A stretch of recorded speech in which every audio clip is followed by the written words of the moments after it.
হারামের পয়সা খেয়ে দোয়া করলে দোয়া কবুল হবে না। হারামের পোশাক পরে দোয়া করলে দোয়া কবুল হবে না। নবীজি ইরশাদ করেছেন, একজন মানুষ 10 দিরহাম দিয়ে একটা পোশাক খরিদ করেছে। 10 দিরহামের মধ্যে 9 দিরহাম হালাল, 1 দিরহাম হারাম।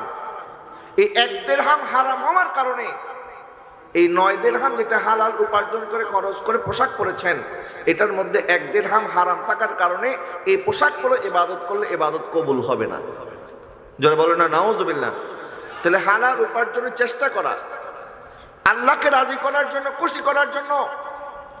মাঠে ময়দানে আল্লাহ সুবহানাহু ওয়া তাআলা নিয়ামত ছড়িয়ে রেখেছেন। আল্লাহ পাক ইরশাদ করেন, ফাইজা কুদিয়াতিস সালাতু ফান্তাশিরু ফিল আরদ ওয়াবতাগু মিন ফাদলিল্লাহ। যখন তোমরা নামাজ পড়ে ফেলবে তখন তোমরা আল্লাহর ফজল, দয়া, অনুগ্রহ পাওয়ার জন্য জমিনে ছড়িয়ে পড়ো। সুবহানাল্লাহ বলেন।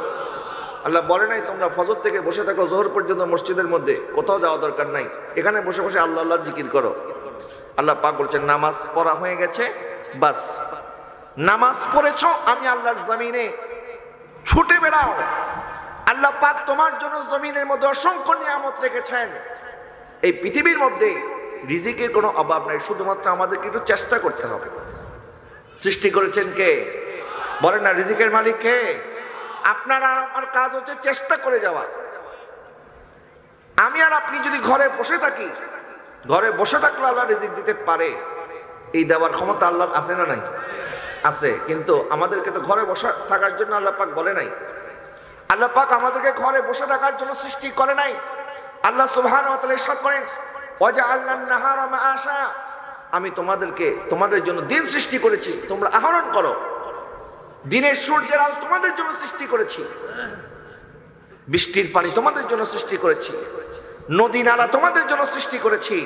আল্লাহ পাক ইরশাদ করেন, ওয়াল্লাযী জাআলা লাকুমুল আরদা যালুলান ফামশু ফি মানাকিবিহা ওয়া কুলু মিন রিজকি ওয়া ইলাইহিন নুশুর। আল্লাহ সুবহানাহু ওয়া তাআলা বলতেছেন, আমি আল্লাহ পাক তোমাদেরকে এত এত নাজ নিয়ামত দিয়েছি, তোমাদের জন্য আমি আল্লাহ বিভিন্ন রাস্তা রেখেছি, তোমাদের জন্য আমি আল্লাহ এই পৃথিবীকে সুন্দর করে সাজিয়েছি।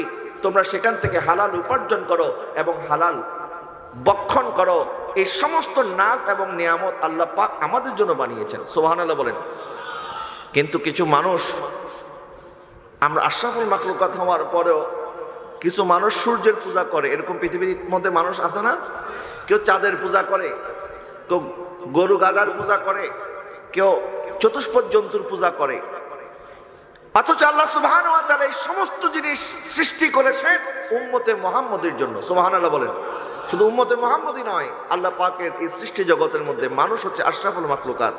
লাকাদ খালাকনাল ইনসানা ফি আহসানি তাকওয়িম। আল্লাহ পাক বলে, আমি মানুষকে সবচেয়ে সুন্দর করে সৃষ্টি করেছি। তো মানুষ হচ্ছে সর্বশ্রেষ্ঠ জীব, আশরাফুল মাখলুকাত। এই মানুষ কখনো গাভীর পূজা করতে পারে? মানুষ কখনো চাঁদ সূর্যের পূজা করতে পারে? মানুষ কখনো গাছের পূজা করতে পারে না। বরং আল্লাহ পাক এই সমস্ত জিনিস বানিয়েছেন আমাদের জন্য। সুবহানাল্লাহ বলেন। এই জন্য কাজী নজরুল ইসলাম কত সুন্দর করে বলেছেন, এই সুন্দর ফল, সুন্দর ফুল, মিঠা নদীর পানি, খোদা তোমার মেহেরবানি। বলেন, খোদা তোমার মেহেরবানি। এই সুন্দর ফল, সুন্দর ফুল, মিঠা নদীর পানি, খোদা তোমার। তুমি কত দিলে রতন, ভাই বিরাদার, পুত্র স্বজন।